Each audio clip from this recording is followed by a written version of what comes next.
हाय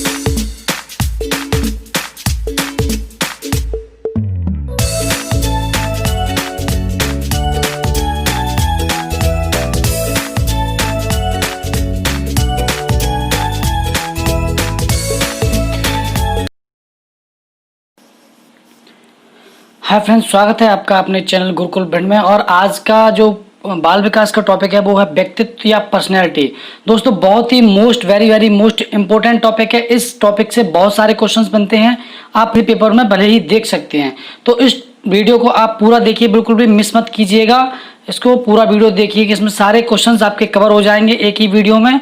बहुत ही अच्छे तरीके से इसको मैंने बनाया है। यदि आपको वीडियो पसंद आए तो लाइक कीजिएगा और अपने फ्रेंड्स में शेयर कीजिएगा। तो चलिए शुरू करते हैं। देखिए, व्यक्तित्व या पर्सनैलिटी क्या होती है। पर्सनैलिटी हमारे व्यवहारिक रूप से भी इम्पोर्टेंट है और हमारे शैक्षिक रूप से भी इम्पोर्टेंट है। व्यक्तित्व निर्माण की जो शुरुआत होती है वो परिवार से ही हो जाती है। बच्चा जब जन्म लेता है तो अपने परिवार में जिस तरीके से वो रहता है, वहीं से उसकी व्यक्तित्व की निर्माण की जो प्रक्रिया होती है वो शुरू हो जाती है। कहाँ से? परिवार से। ठीक है। और समाज जो होता है बालक के व्यक्तित्व का निर्माण पूर्ण करता है।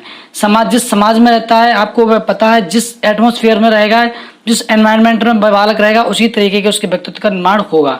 ठीक है। देखिए, अब प्राचीन काल में और आधुनिक जो दृष्टिकोण है उसमें एक डिफरेंस आया। प्राचीन काल में क्या होता था, जो बॉडी का स्ट्रक्चर होता था, बाह्य स्वरूप होता था, बॉडी का दिखने वाला शो ऑफ होता था, उस तरीके से व्यक्तित्व को या पर्सनैलिटी को डिसाइड किया जाता था। लेकिन अब क्या देखा जाता है, इंटरनल तरीके से उसकी क्वालिटीज, जो इंटरनल क्वालिटीज होती हैं व्यक्ति की, और बहुत सारी जो चीजें होती हैं, सामाजिकता होती है, उन चीजों को दोनों को मिलाकर, आंतरिक स्वरूप और बाह्य स्वरूप को मिलाकर तब इसका निर्धारण किया जाता था।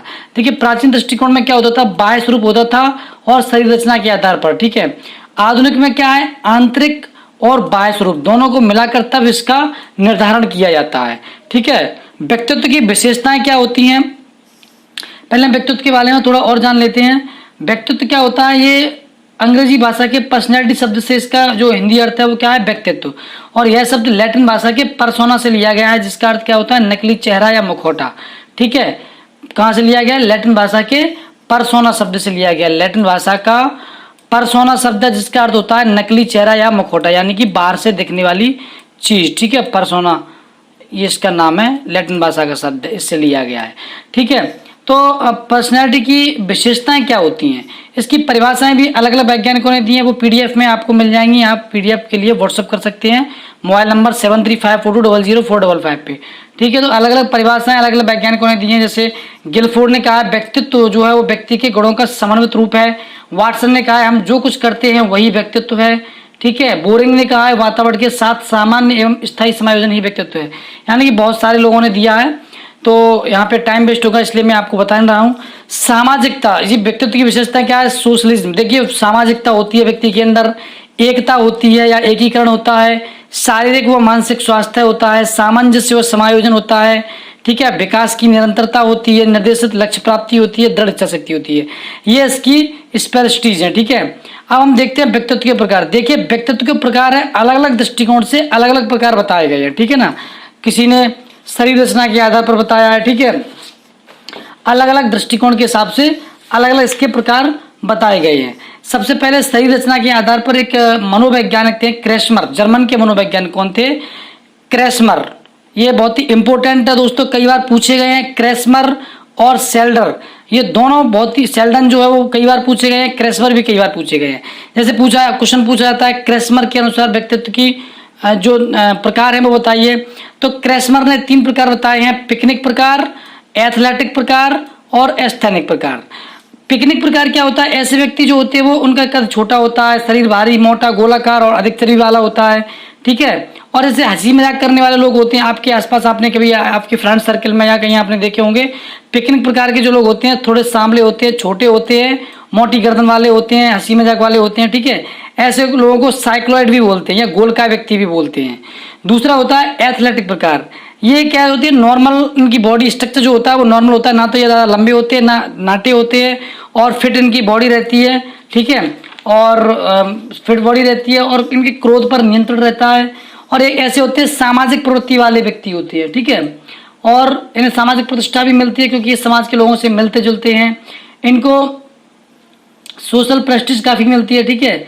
पुष्टिका व्यक्तित्व भी इसको बोलते हैं। अब थर्ड जो है एस्थेनिक प्रकार, ये क्या होता है एस्थेनिक प्रकार? ऐसे व्यक्ति जो होते हैं वो दुबले पतले शरीर वाले होते हैं और चिड़चिड़े स्वभाव के होते हैं, ठीक है। और ये क्या करते हैं, ये इमेजिनेशन में खोए रहते हैं, कल्पना की दुनिया में अधिक खोए रहते हैं, वास्तविकता से ये दूर रहते हैं, ठीक है। और इनमें क्या है, जो मेंटल डिसऑर्डर यानी कि मानसिक रोगी होने की संभावना इसमें अधिक रहती है। इनके सुजॉइड या लंबकाय भी कहते हैं। ये 3 प्रकार किसने बताया दोस्तों? क्रेसमर ने। लेकिन क्रेसमर ने एक और बताया था, डाइप्लास्टिक या ऑसप्लास्टिक। उन्होंने कहा था जिन व्यक्तियों में इन तीनों जो गुण मिले जुले पाए जाते हैं उनको क्या बोलते हैं? डाइप्लास्टिक या ऑसप्लास्टिक, ठीक है। इसी प्रकार सेल्डन जो थे, सेल्डन, उन्होंने भी शरीर रचना के आधार पर 3 प्रकार के व्यक्तित्व बताए हैं, गोलाकार, आयताकार और लंबाकार। देखिए गोलाकार जो है वो इनके क्रेसमर के पिकनिक प्रकार से मिलता जुलता है, आयताकार जो है वो एथलेटिक प्रकार से मिलता जुलता है और लंबाकार जो है वो एस्थेनिक प्रकार से मिलता जुलता है, ठीक है ना। तो ये दो सेम है। अब हम बात करते हैं मनोवैज्ञानिक गुणों के आधार पर, जो साइकोलॉजिस्ट क्वालिटीज के आधार पर जुंग थे, जुंग या युंग भी बोलते हैं इनको। इनके अनुसार व्यक्तित्व को 2 भागों में बांटा गया, इंटरनल व्यक्ति, इंटरनल यानी कि इंट्रोवर्ट, और बहिर्मुखी यानी कि एक्सट्रोवर्ट। इंट्रोवर्ट क्या होते हैं? इंट्रोवर्ट ऐसे व्यक्ति होते हैं, जैसे आप खुद भी हो सकते हैं, या आपका फ्रेंड या आपके घर में कोई भाई बहन हो सकता है। अंतर्मुखी व्यक्ति ऐसे होते हैं जो किसी से ज्यादा मतलब नहीं रखते हैं, उन्हें अपने काम से मतलब रहता है। संकोची होते हैं, लोगों के सामने जाने से डरते हैं, बात करने से डरते हैं, जल्दी घबरा जाते हैं, ठीक है। और सेल्फ सेंटर होते हैं, कंजर्वेटिव होते हैं। और ऐसे व्यक्ति क्या होते हैं? ऐसे व्यक्ति या तो रचनाकार बनते हैं, मैथमेटिकल उसमें आगे रहते हैं, वैज्ञानिक बनते हैं, या दार्शनिक लेखक, ऐसे लोग ऐसे बनते हैं, ठीक है। अब हम बात करते हैं बहिर्मुखी व्यक्ति की, एक्सट्रोवर्ट व्यक्ति। ये कैसे होते हैं? ऐसे व्यक्ति व्यवहार कुशल होते हैं, लोगों से मिलना जुलना अधिक पसंद करते हैं, इनको टेंशन फ्री रहते हैं, सामाजिक भी होते हैं, ठीक है, आशावादी रहते हैं और दूसरों से मिलने की अधिक इच्छा करते हैं। जैसे वकील होते हैं, ठीक है ना, क्रांतिकारी होते हैं, अच्छा शिक्षक होते हैं। तो ये सारे इसी बहिर्मुखी के अंतर्गत आता है। लेकिन एक उभयमुखी जो एम्बिवर्ट इस प्रकार के व्यक्तियों में व्यक्ति कुछ जैसे उभयमुखी और व्यक्ति होते हैं, एक और प्रकार बताया गया उभयमुखी, दोनों के गुण मिलते जुलते पाए जाते हैं, उनको उभयमुखी बोलते हैं। अब हम बात करते हैं सामाजिक दृष्टिकोण के आधार पर। दोस्तों यदि आपको वीडियो पसंद आया हो तो आप दोस्तों में जरूर शेयर कीजिए, जिससे कि उन्हें भी इस चीज का लाभ मिल सके। सामाजिक दृष्टिकोण के आधार पर स्प्रेंगर नामक मनोवैज्ञानिक थे, स्प्रेंगर, उन्होंने अपनी पुस्तक लिखी थी the types of man. Types of man पुस्तकें हमेशा आती हैं दोस्तों, मैं हमेशा आपको बताता हूं। तो टाइप्स ऑफ मैन इन्होंने अपनी पुस्तक लिखी थी, उसमें व्यक्तित्व को 6 प्रकारों में बांटा है।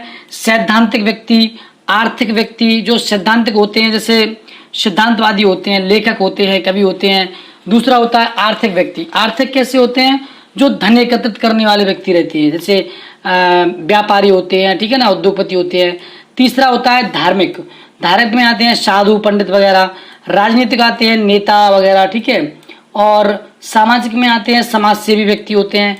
कलात्मक में आते हैं सौंदर्य प्रेमी व्यक्ति, जैसे चित्रकार होते हैं, प्रकृति प्रेमी होते हैं, यानी कि इनके अंदर आर्टनेस होती है, ठीक है। तो अब आते हैं कल्पना शक्ति या विचार शक्ति के अनुसार। देखिए दोस्तों ये बहुत ही महत्वपूर्ण है, कल्पना शक्ति या विचार शक्ति के अनुसार, क्योंकि थॉर्नडाइक ने इसका वर्गीकरण किया है। थॉर्नडाइक ने 3 प्रकार की कल्पना शक्ति यानी कि इमेजिनेशन पावर के आधार पर 3 प्रकार के व्यक्तित्व बताए हैं। प्रत्यक्ष विचारक, जिनको बोलते हैं आइडिया थिंकर्स। जैसे कोई व्यक्ति जब प्रत्यक्ष रूप से घटनाओं के आधार पर विचार बनाता है, उसे प्रत्यक्ष विचारक कहते हैं। जैसे एक पुलिस अधिकारी होता है, सामने दी हुई घटना को देखता है। जैसे कोई घटना घटी, एक उदाहरण लेते हैं, जैसे कोई घटना घटी और पुलिस अधिकारी वहां पर गए, तो वो प्रत्यक्ष विचारक है, क्योंकि वहां पे प्रत्यक्ष देखा और उस हिसाब से उसका अनुमान लगाया। उसके बाद आता है सूक्ष्म विचारक।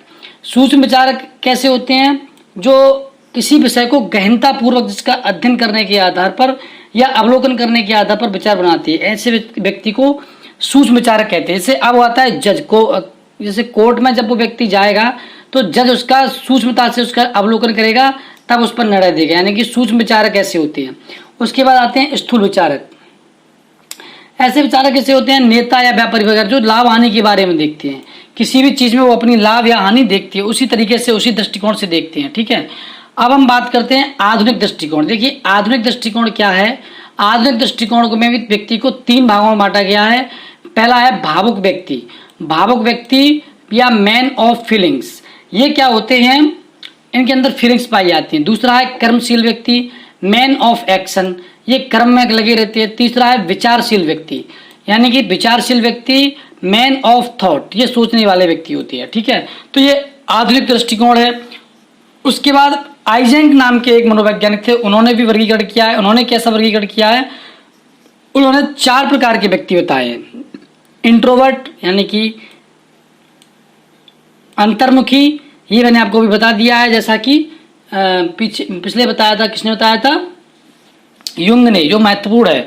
अंतर्मुखी और बहिर्मुखी उन्होंने 2 बताए थे, इन्होंने 2 और बताए हैं। आइजेंक ने कितने बताए? 4, यानी कि अंतर्मुखी, बहिर्मुखी, स्वयं विरोधी या न्यूरोटिक, समाज विरोधी या साइकोटिक। अंतर्मुखी बहिर्मुखी मैं आपको बता ही चुका हूँ। अंतर्मुखी वो होते हैं जो संकोची होते हैं, अंदर से ज़्यादा लोगों से मिलते जुलते नहीं हैं, ठीक है। और बहिर्मुखी कौन होते हैं? जो सामाजिक टाइप के होते हैं। और स्वयं विरोधी या न्यूरोटिक, स्वयं विरोधी ऐसे होते हैं, ऐसे व्यक्ति जो किसी भी उनके पास कोई घटना घटती है, उनके जरिए से कोई घटना घटती है, तो वो स्वयं को ही जिम्मेदार ठहराते हैं। और चौथा है समाज विरोधी, इनको बोलते हैं साइकोटिक, ठीक है। ये क्या होते हैं? समाज में कुछ भी कार्य होता रहे हर समय, जैसे कानून वगैरह होते हैं, उनमें गलत कमी निकालने वाले व्यक्ति होते हैं, ठीक है। अब हम बात करते हैं टाइप ए तथा टाइप बी सिद्धांत। 2 मनोवैज्ञानिक थे दोस्तों, फ्रीडमैन एवं रोजनमैन।